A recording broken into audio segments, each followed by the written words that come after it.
Arcana by Faride Amero. Read by the author.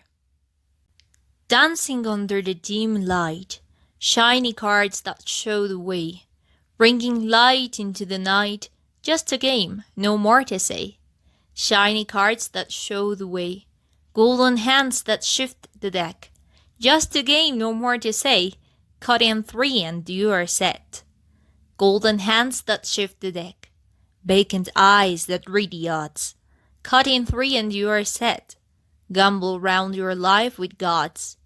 Vacant eyes that read the odds. Don't think twice and make your choice. Gamble round your life with gods. Left to right, the spell is voiced. Don't think twice and make your choice. Shake the pacing of the world. Left to right, the spell is voiced. Plastified cards smooth and pearled. Shake the pacing of the world, bringing light into the night. Plastified cards smooth and pearled, dancing under the dim light. Hi, my name is Faride Amero, and I'm the author of this poem.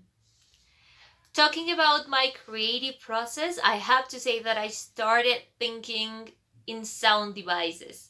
So I picked up my tarot deck and shuffled it just to see what kind of sounds the cards make when they were being mixed. And I came up with the phoneme sh, the sound sh.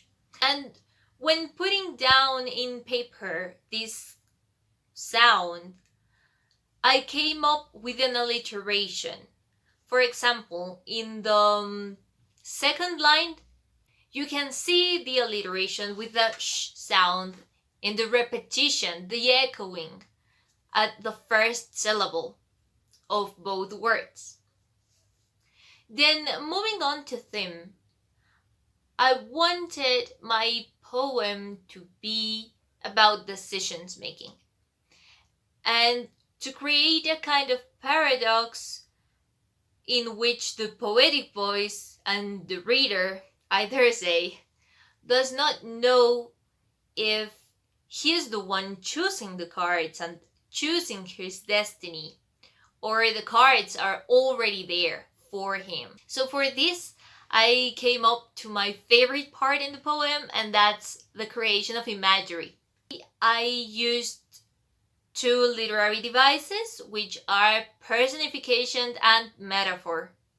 In personification, I tried to humanize the movements of the cards. When talking about metaphor, I'm referring to, for example, the 3rd line in which it says, bringing light into the night. These can be seen as a reference to tarot revealing truths that are unclear. I tried to fix this imagery I had created into a very strict pattern,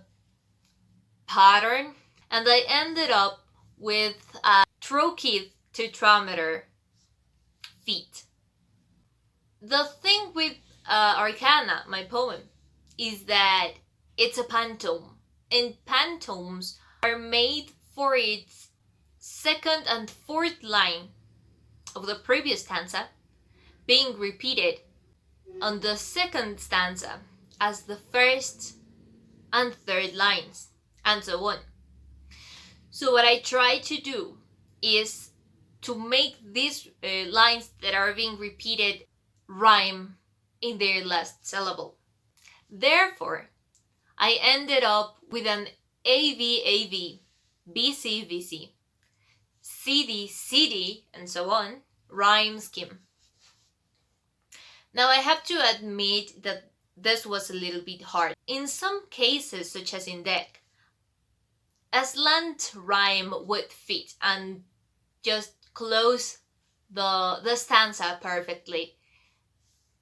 In this case, deck, for example, was rhymed with set, which is not the exactly same syllable, but it gives sort of a similar sound, so it's not so scandalous in the poem.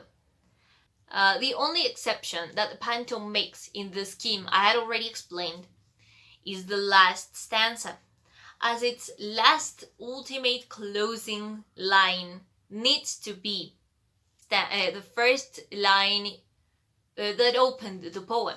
In this case, the poem opens up stating that cards are just cards and tarot is just a game. Further on, it starts questioning if there's really destiny that has already been written out there, or God's just altering the way of the world.